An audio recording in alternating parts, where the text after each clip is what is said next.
আল্লাহ।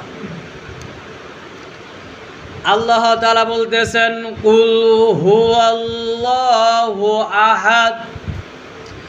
আল্লাহ তাআলা আল্লাহ রসুলকে জানিয়ে দিলেন, হে রসুল তুমি মক্কার কাফেরদেরকে বলে দাও কুল হুয়াল্লাহু আহাদ, আল্লাহ হচ্ছে এক, আল্লাহ একক, আল্লাহ অদ্বিতীয়, আল্লাহর কোনো শরীক নাই।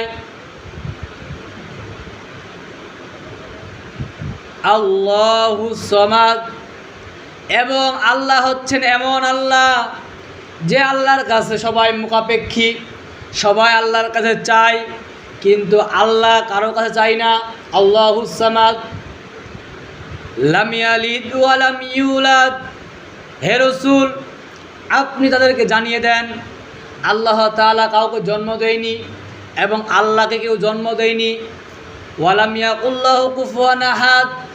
আর পৃথিবীর সমস্ত মানুষ যারা আছে